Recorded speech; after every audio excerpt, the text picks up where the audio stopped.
Hello, this is Micheál Martin, Tánaiste Minister for Foreign Affairs and Defence, in my latest episode of my podcast series.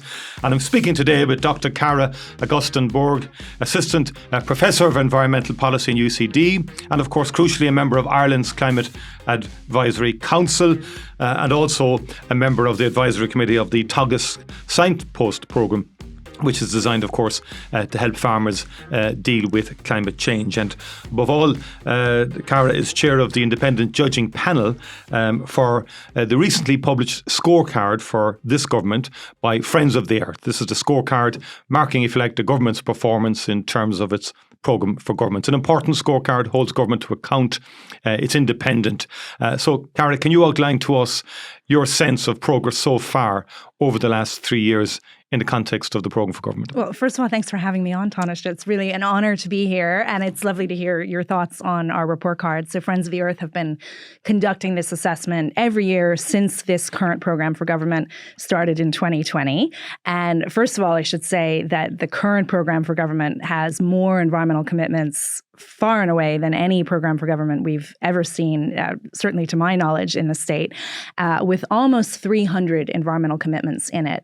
So what the independent academic committee has been doing over the last 3 years is checking the progress on each of those nearly 300 commitments to see, is the government keeping their own promises on the environment? So that's not to say that we necessarily think that this is enough and that more shouldn't be done, but the promises the government has made to focus on the commitments. Are they tracking them? And so we've divided them into 9 categories, climate, air, water, biodiversity, agriculture, transport, things like that.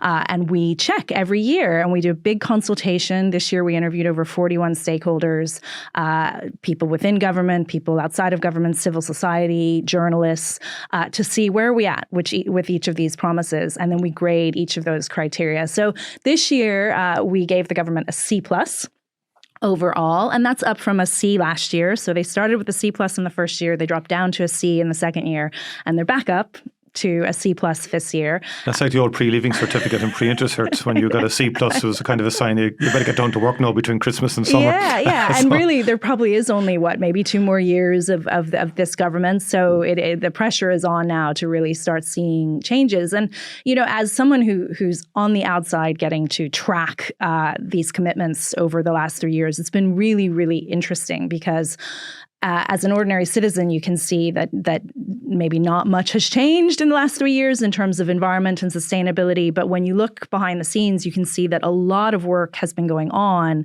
And I feel fairly certain that in the next maybe 3 years, we will see a lot of these things in our day-to-day lives, that our lives in the next few years will be more sustainable than they ever have been in Ireland in terms of waste and pollution and everything. And we'll start to see improvements based on what's happening. What areas would you identify as particularly positive and perhaps negative in the context of the report? Yeah, I think we've seen consistent work done in air quality. So there's only 5 commitments in the programme for government around air quality, but there's strong commitments. And I think particularly if you look at the smoky fuels ban, I mean, that was something that successive governments over maybe the last 3 to 5 governments had been trying to implement unsuccessfully because of lobbying and outside pressures. So it was quite impressive that this government got that through. Yeah, that was a skillful piece of navigation, if I say so myself, in terms of that legislation coming through. I think the legal advice we received was good in terms of how we would do it. I think it was important we got that done in terms of air quality more generally. And of course, it has a consequential impact on emissions as well. Yeah, and human health, massive impact on human health too. And then the clean air strategy too was something that was committed to, and we were a bit worried it wasn't going to happen, but it came through this year. So the score in air quality has been retained. I think it's 7 out of 10 for the last 3 years. And then circular economy, in the first 2 years, we saw a lot of policy measures put into place that started to show how Ireland could move to a circular economy, where instead of throwing everything away when we're done using it, we find out how we can use the waste products from one industry to create another industry and create more opportunity and entrepreneurship. So there's a lot of policies, and there's a promise of this idea of a deposit and return scheme on plastic bottles. Yes, but the score dropped slightly this year because we still haven't seen that on the ground. I think we will see it in the next year for sure, but it's just starting to lag a little bit on implementation. Yeah, because one of the big issues, of course, is in terms of the programme for government. I think fundamental work has been done in terms of the climate laws, in terms of the maritime laws, in terms of the establishment of MARA, the regulatory authority for the marine, plus the marine spatial framework. And right across the board, there have been very substantive legislative foundations laid. Right. The challenge can be moving then from that to actual delivery, delivery mechanisms through government and the administrative system, the planning system.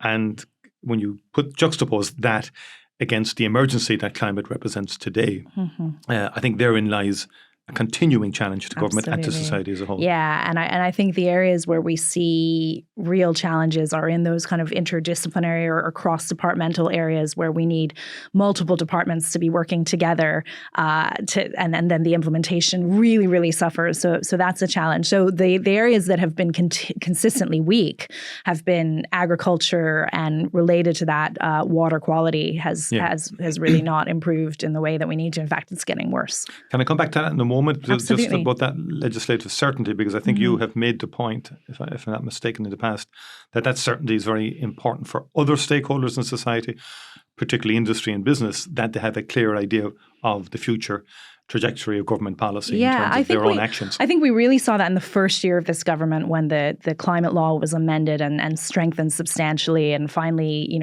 emissions reduction targets were put in, carbon budgets were put in, sectoral targets were put in, things we had never seen in the climate legislation. And it was really interesting this summer. The Climate Advisory Council was in Cork for our meetings in your home county, and we went and visited a pharmaceutical plant there, an international pharmaceutical plant, and they were saying that the fact that Ireland had such strong climate legislation was allowing them to go to their international headquarters and say, listen, we need more money in Ireland on sustainability measures. We want to put up wind turbines on our site and do other things because our government is pushing this stuff and this is now law. And so they were able to secure sustainability funding from international HQ that other plants in other countries couldn't. And for me, it was a big light bulb moment where I went, it's interesting that when it comes to environment, companies tend to want governments to be more certain, to have more legislation. That's very important. To give them a sense of direction on I think that's a very interesting observation. I saw the manifestation of that myself last year in Eli Lilly, or 2 years ago, where they developed the largest solar farm in Ireland. They replaced a farm they had as a buffer on their plant, a dairy farm, with a solar farm, which is now powering their factory. And of course, their manufacturing facility, and PepsiCo recently had the largest rooftop solar program, which will account for about 25% of their energy used in that plant. So I think that's a good indication of how industry can respond if the correct and this is why legislation is so important, because we know that if something is in law, it's very hard for a future government to undo it. So it's much more impactful than a policy document or whatever. So really important. Yeah. Can I come back to the agriculture and water quality? Your thoughts on that and the challenges around that, because it's an ongoing debate. I think government is anxious to bring people with us. My sense with farming and agriculture, that of all stakeholders, farmers are being asked, it's 25%, I think, is more or less agreed target. Whether people think that's too low or too high, many farmers will say, we want the roadmap to get there. Not everybody in society has been given an individual personal roadmap in the same way, if you get my point.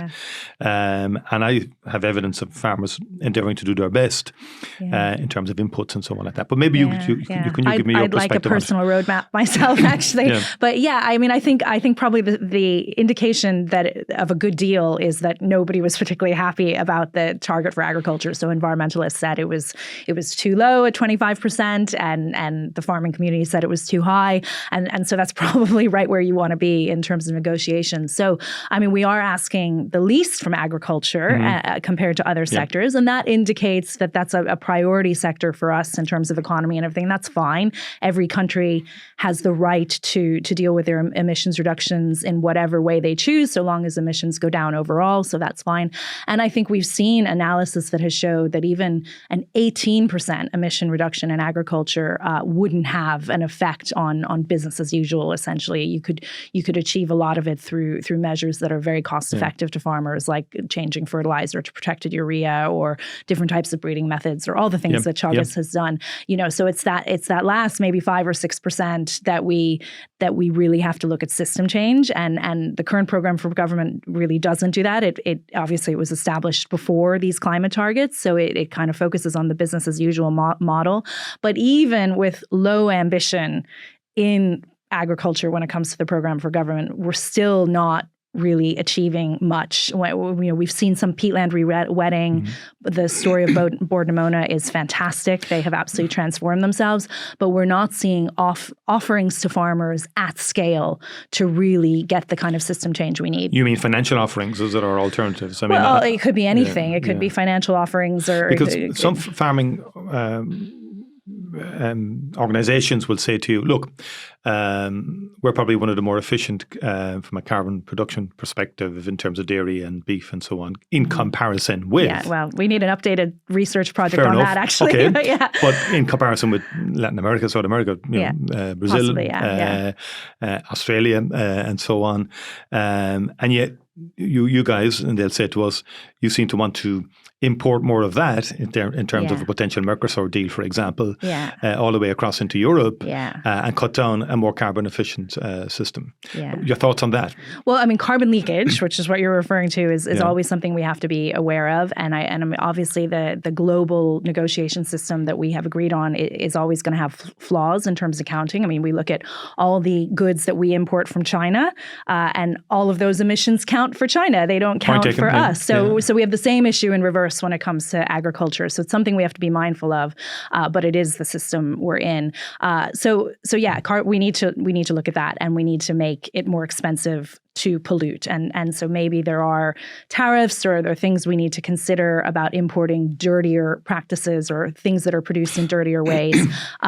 So it's something to be aware of. I think the European Commission is looking at that more broadly in terms of carbon adjustment. But it's absolutely, and I think my concern about that argument is that it's often used as a reason to do nothing in Ireland, and we can't do that. We have to, we have targets, we have to abide by those targets. And I suppose you're saying the national target system is not perfect, but it's probably the only system. It's the system we've agreed at internationally. Globally, it's going to be very difficult to change the system, to get a global concord. We get global agreements, but the implementation of them, as we know, is very patchy. And it depends who's in power in a given jurisdiction that can determine the response of a given country. Yeah, absolutely. So I think we have to do stuff. And I think certainly, you can look at dairy farmers and you can say their income, the average dairy farmer income has gone up from 98,000 in 2021 to 150,000 in 2022. So it's going to be very hard to convince them that they should change their ways in terms of climate. Water quality is another issue that I think that they're really responsible for. But when it comes to beef and sheep farming, their incomes have reduced by 13 to 20% in the last year. A lot of them are living off subsidies, taxpayer funded, and they are willing to change to carbon farming in return for those subsidies rather than livestock farming. I think there still is a significant agenda there to be gone through. I think the Acres program, for example, it's interesting, oversubscribed. It was expanded to accommodate more farmers. This is the environmentally friendly farming program. I think the afforestation program and the forestry initiative, which will involve about 1.3 billion of an investment, but it's in the commission at the moment, awaiting approval. I think it just got approval. Well, that's good, but it's kind of slowed us up. It has. Quite a lengthy period, with the result that last year's figures are not good. To be clear about it. So, but I do think the prospects for afforestation is better now because of the program having been agreed and the funding that would be quite substantial and way above anything that was ever allocated before. Now the challenge will be, can we persuade people this is better for your bottom line financially to go in this direction? Or even the behavioral change, because what we find with people is they don't necessarily they're not rational actors when it comes to finances. Sometimes something is financially better, and for other reasons, people don't want to do it. So it's getting into that behavioral change issue that we need to look at too. I've met suckler herd farmers during drought conditions, for example, or not drought, apologies, forage problems and so on from flooding and all of that. And they put it to me, you're probably wondering why we do this, because they would say to me that the last 4 or 5 years have been very poor. This is now a number of years ago, and it's in their DNA. it's what my father did, it's what our family did before us. So that is difficult to take from a person's kind of raison d'etre. Absolutely. And so on. Yeah. My family come from, they're Kerry dairy farmers, and my grandfather inherited a farm that had no power to it, wasn't mechanized at all, and handed it to my uncle, and it was fully mechanized and 100 cows and everything. And so of course you want to hand on a growing, viable farm, and that's a very natural thing. But at the same time, I think a lot of farmers do want to do more they want to be sustainable. They want to engage, but we're not giving them the offerings yet to engage them to let them do that. I met a young farmer in Tarbert last year. We're releasing a white-tailed eagle as part of that conservation program. And he was into multi-species swards and couldn't understand why it wasn't being promoted more because he felt the dividend for him was much better. Yeah.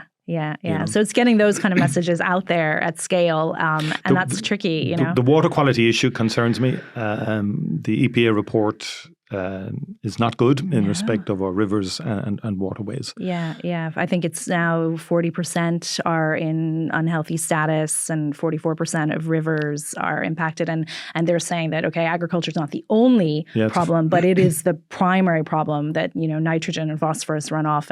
And I see it myself in Kerry where there are years where the farms are drowning in slurry. They don't have the weather to spread it. And obviously when they do spread it, it's potentially going to have an impact on waterways. So it makes sense. So if, we've pressured farmers to intensify, and now the result is they are drowning in livestock waste that they can't get rid of. So I think for dairy in particular, that's probably more of an issue than the whole climate and emissions thing. It's the impact on water quality. I think, but in some respects, the dairy industry has proven itself to be probably the modern side of the industry, perhaps from in terms of its growth and all of that and systems. And so one would like to think, and you've been involved in Tánaiste and so on, that there is a capacity there to try and work through these issues and provide solutions. Do more with the waste or whatever. Exactly, I mean, it goes back to the circular economy. Use waste more efficiently and everything. Yeah. So I think that for dairy, it's probably more technological changes, and for the other areas, it's more shift into other things, or peatland rewetting or whatever it is, and it's how to create the incentives to do that. But the peatland rewetting is happening now.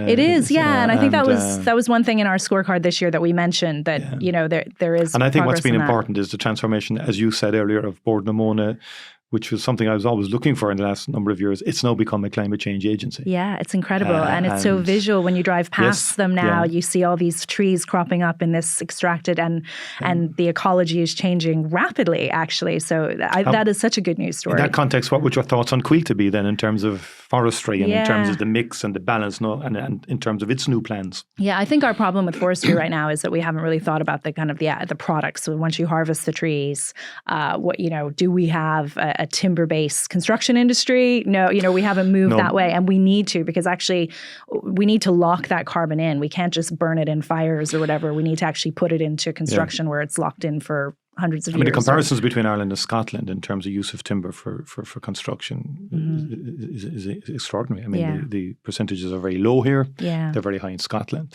So there's huge potential for us in terms of timber frame housing and so on. And it goes back to that ministerial departments thing, because a lot of this ends up falling on, I guess it would be education, in that we don't have the skilled workforce to do all these new climate action jobs, be it timber construction or deep energy retrofit or electric vehicle repairman or woman or whatever. And so we need to be working together to create new enterprise, new trades, new apprenticeships. Well, there is the new Department of Higher Education Research, it's a long title, which we established specifically at the formation of this government to deal with third level further education, apprenticeships and skills. They have developed programs, particularly in the retrofitting space, and also in terms of wind energy, because I think one of your scorecards this year, wind energy does particularly well. The offshore wind energy piece with the auction that went off very well. I think a very good negotiated price for the future.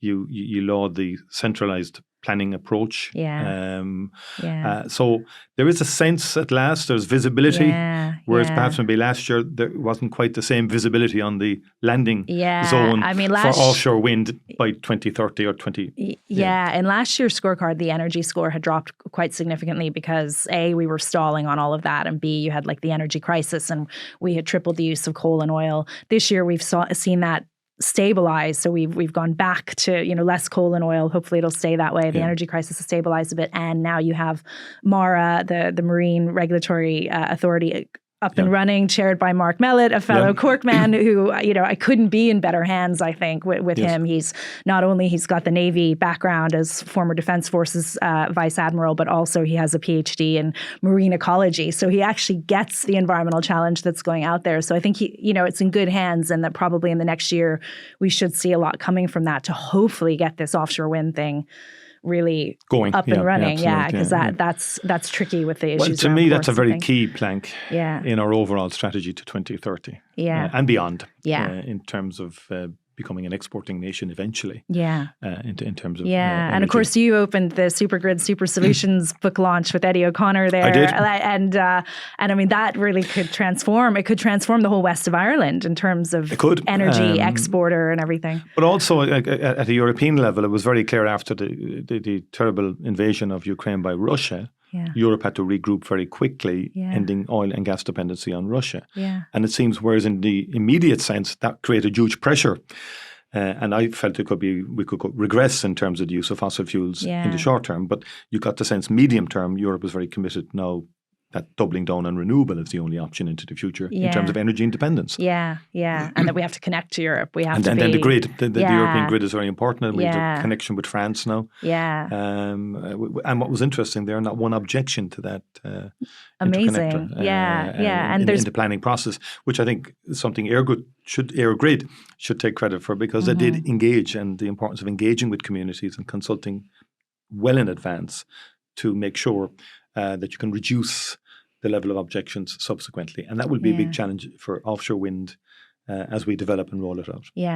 Transport. Can you talk to me about transport? I was wondering if you were going to mention transport. I mean, transport has always been a big concern to me. We often focus when we're talking about climate issues on agriculture in the media and everything, but actually transport emissions have been steadily rocketing up. They dropped slightly during the economic crash, and then they rebounded exponentially afterward, and then they dropped slightly because of COVID, and now they're rebounding again, I think.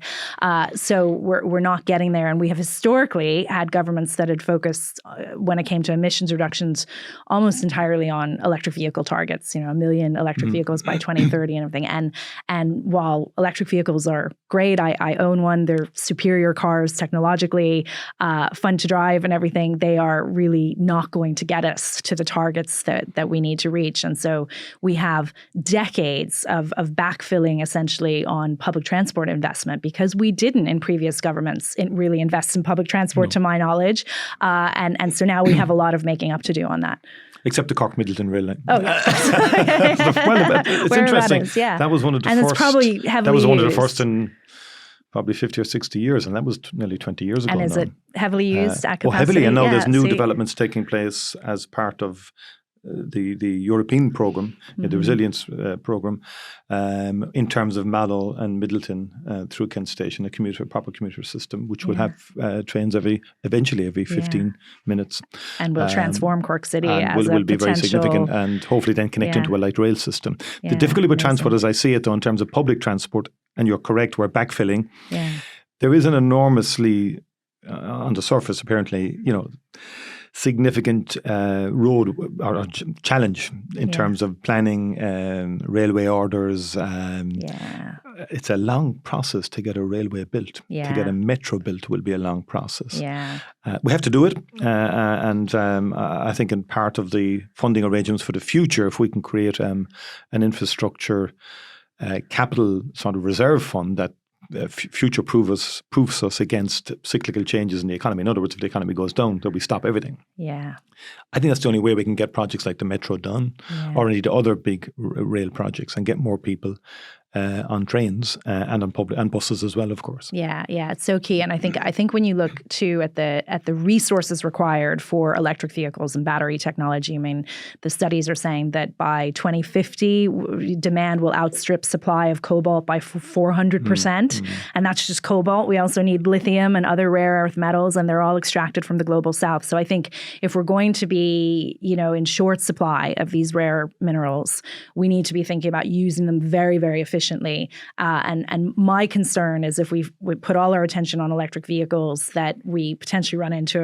a mineral supply problem down the road, that it's just not an efficient use of time. But I would argue, maybe a counter argument is that we've made progress on electric vehicles, but we could do an awful lot more. And in the short term, it does give us breathing space whilst you're getting emissions down. It cleans up the air.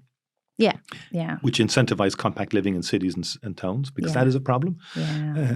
A lot of builders and construction people saying viability issues around apartment buildings, and that's a separate challenge. Well, not separate, it's related, but it's proving very challenging to get major apartment developments in city centres. So we have the Docklands in Cork.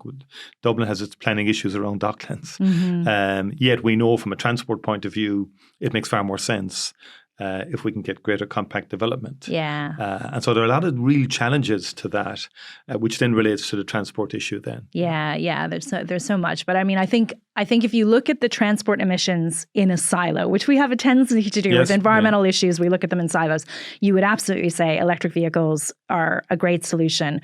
But if you look at it holistically, and look at the environment holistically, and look at the global environment and the impact on extractivism in the global south and other issues, suddenly you step back and go, okay, electric vehicles can't be the only solution. Like you said, maybe it's a short-term solution. Certainly we need to be creating a second-hand electric vehicle market, because we're in a situation right now where it's wealthy people in maybe South Dublin that already have access to public transport that are buying these electric vehicles. And really the people we need to be buying them are in rural Ireland that don't have access to public transport. So we need to figure out what the obstacle is there. Why aren't they buying them?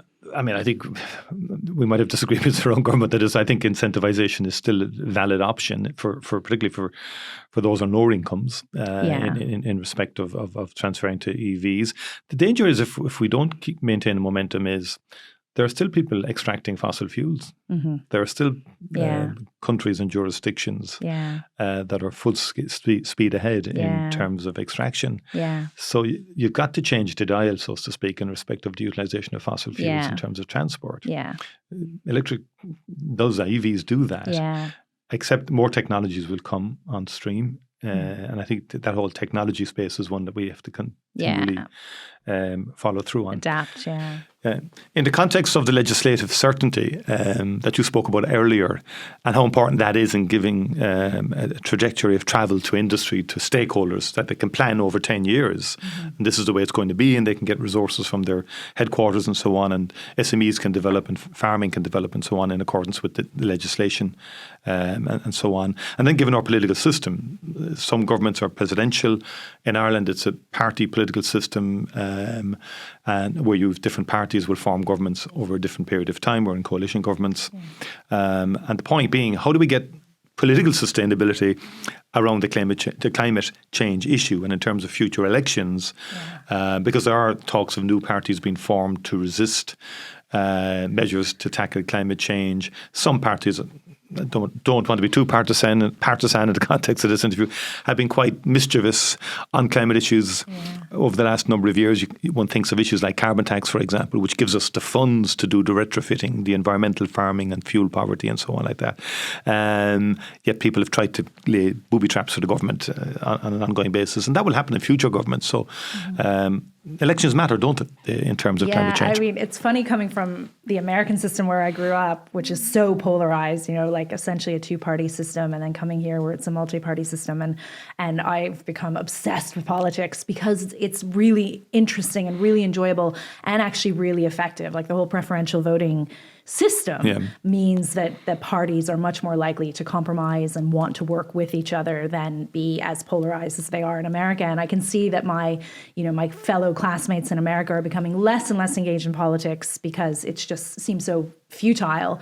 Whereas, someone like me is getting more and more engaged because you can see how it actually works. And as someone who ran for election in 2014, I mean, that was a real light bulb moment for me because what I realized is what people say at the doors really does seep into your consciousness as a prospective politician, and that what they care about, suddenly you start paying attention. So if homelessness is the issue in your area, you as a candidate start reading more about homelessness and trying to have informed opinions about that issue. So, I mean, the most proud moment for me in my whole time here in Ireland was in the last election when those of us in the climate sphere made a point of saying repeatedly, if you do anything on climate, just ask the person knocking on your door what they're doing about climate change or what their policies are on climate change. You don't have to know anything about climate change. Just ask them what they're doing. Yeah. And politicians across every party said it was coming up in the top 5 issues on the doorstep. So it really, really did have an impact. And you could see in the manifestos that every political party had something about climate change in their manifestos. So I think that the challenge, though, is that some of the manifestos, when you read them, they might have some good things about climate change, but equally they'll say, and we're going to put airports in every town in Ireland, and so it's that lack of joined up thinking where they're trying to create something for everyone in the audience and maximize the amount of votes they get in without really stepping back and going, is this a sustainable plan for us? And I mean, it was interesting that one small political party actually had emissions reductions quantified. They had a climate manifesto where they quantified emissions reductions and said each of these plans will result in this amount. Now, their challenge was they couldn't say how they would pay for all this. And that's another issue, Yeah. And that's where the carbon tax thing becomes really important, because we need that money to pay for these kind of climate action measures. I can recall in opposition, when I was leading Fianna Fáil in opposition, we committed to the carbon tax. But I wanted it ring-fenced for climate because revenue can go into the general exchequer and get absorbed for other issues. Yeah, exactly. And I think the public will buy into that if there's a sense that the funding is ring-fenced for a given programme, and in this case, climate change. The Department of Finance hate this. They regard this as... because they want discretion in their spending. It's historic. I know that I dealt with it before in the previous government in education. But nonetheless, if we want to bring the public with us in respect of climate... Absolutely. But also, if you want the resources to allocate for issues like retrofitting or agri-environmental programs and the just transition programs and so on in the Midlands, you will need funding to enable you to do all of that. And people will get that. I think the Citizens Assembly on Climate showed that they themselves said they were willing to pay more for high polluting activities. So that's essentially a carbon tax. Yeah. I think the issue that we have now is that we're not communicating that hypothecation to the public. So we need a pie chart on the Department of Finance that just says, here's where your carbon tax is going. And if people could see that their carbon tax is going to retrofitting social housing and everything, suddenly it becomes a more palatable thing. Absolutely. So there's a communication issue there that we're not winning because we're not pushing out a positive narrative, and we have seen in other countries. But I would say though that my sense is, because it got a bit rocky during the energy crisis after Ukraine. Yeah. The prices were going up. Yeah. There was attempts in the oil, people saying you should not proceed with I was part of that, actually. Hands up. You should not proceed. No, we held the line, and I was very determined we would hold the line. Yeah. Because if you start changing legislation midstream, it's gone. Yeah. You're not going to, future parties and governments will not reintroduce it. Yeah. And you've got to hold firm. Yeah. Because the overall amount was negligible in respect of the broader increases in petrol and diesel were coming from the war. Right. And coming from the post-COVID inflationary surge. Yeah. But it gave us the resources to do the major programs around active travel and particularly retrofitting and agri-environment. Yeah, and also then to protect people from fuel poverty. And that was, as well. For me, as on a personal level, that was such an interesting kind of moment in time, because there's two benefits of the carbon tax. One is that it influences behavioural change. Yes, of course. Yeah. And the other is that it provides you revenue. And at the time with the energy crisis, that behavioural change was already happening. So you didn't need carbon tax for that.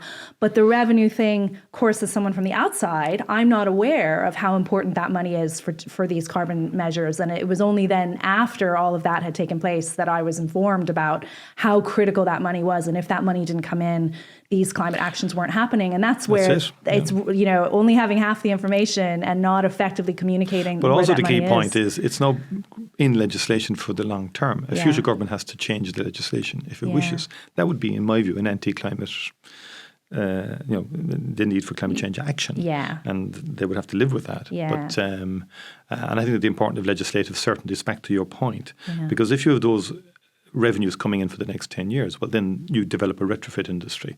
You develop other industries as well. Yeah. Could I ask more generally, and I think there's no doubt, and this happens occasionally, but I think it's becoming more consistent. Extreme weather events are concentrating the mind of the public. the extraordinary heat across the European continent.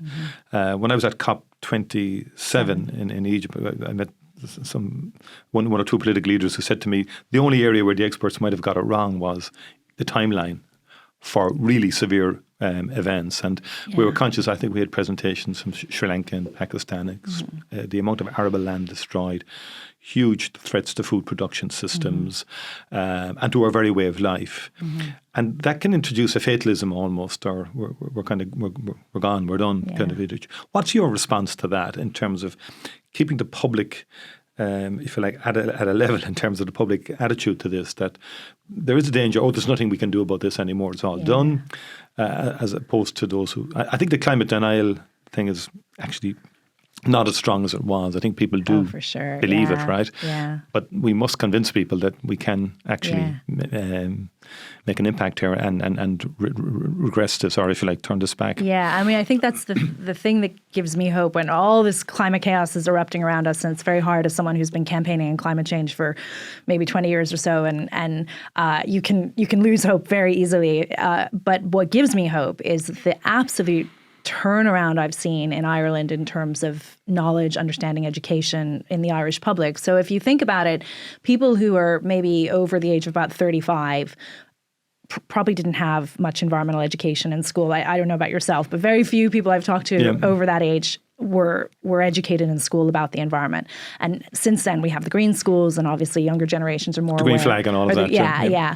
But the media has changed a lot. And I would actually credit Donald Trump with this, because Donald Trump was so far out there in terms of climate denial that was the moment when I saw a shift in the media where they really were like, oh, well, we're not like that. Hold on. And suddenly you stopped getting this idea that every time you talked about climate change, you had to have a climate denier on for balance or whatever. And you got more robust discussion, not about whether or not climate change existed, but what we should do about climate change, which is the conversations we desperately need to have in Ireland. So certainly in the last, within this decade, in the last 5 years or so, I've been amazed just walking around Bray Seafront. I've heard older people having conversations about climate change, and they get it. So we're finally getting an awareness. And I can see it now in gardens and the rewilding, let it grow. Yeah, that's people finally aren't spraying all their weeds, now, pollinators and everything. All of that. So that's great. But and the Young Scientist Competition, I don't know if you go to that every year, the increasing number of projects on climate, on biodiversity, and so on,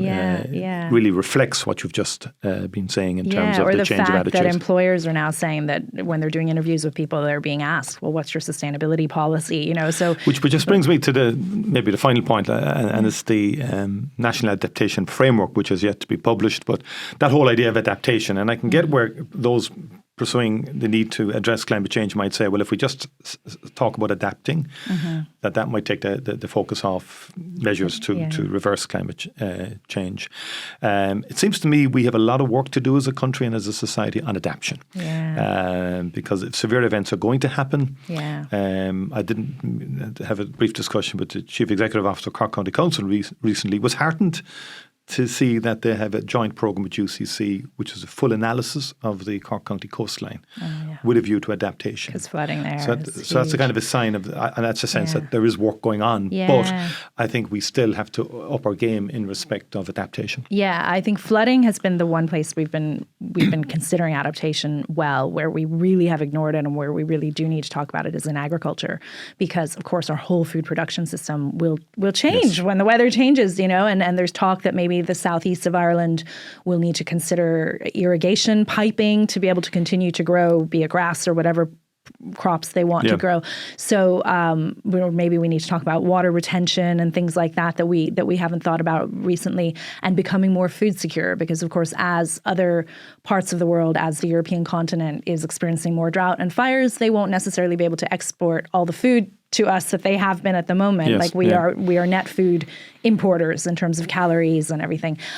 So we need to talk about how agriculture is going to have to adapt and change to suit this new climate too. But I think you're right that we have ignored adaptation for fear that it will deflect from mitigation. And of course, if we don't mitigate and reduce greenhouse gas emissions, we actually can't adapt to 4 or 5 or 6 degrees of warming, which is what we're facing if we don't reduce emissions. So it's been really tricky. But certainly, I mean, the Climate Advisory Council and in our Friends of the Earth report card, we've really been saying, like, where is the adaptation plan? How are we going to adapt? But it's probably the biggest challenge because it is so cross-departmental and everything. Yeah, but it's also very important to identify the roadmap for this because, of course, it will absorb significant capital funding into the future. But we need to do it, in my view.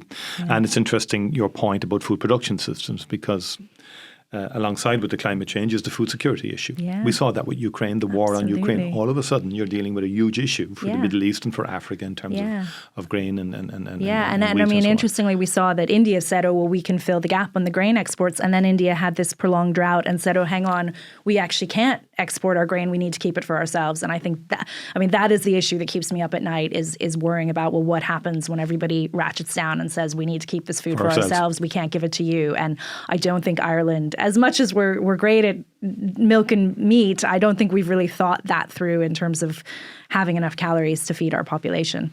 I don't think we have, even though I think we have the capacity. You've been working with Tánaiste. You did your PhD, I think, with Tánaiste. Yeah. I was up in Mozambique recently where Irish Aid were doing exceptional work in terms of advising the people of Mozambique in very poor areas in terms of food production systems and how to become more resilient and more sustainable. Yeah. And it was a joy to see. So I think we have the expertise within the country to do it. We just need to focus on it. We really all need to sit down together and have a conversation that's productive. I think environmentalists and farmers and everything need to sit down and figure out what's not working now for everyone and how can we solve it in a sustainable way. Well, on that note, I think we'll conclude, Cara, and I think it's a good note to end on. Thank you very much indeed for your insightful and informative observations in terms of the climate issue, which is the greatest existential issue that we now face as a people, and your thoughts in terms of progress within the programme for government itself. Thank you very much indeed. Thank you.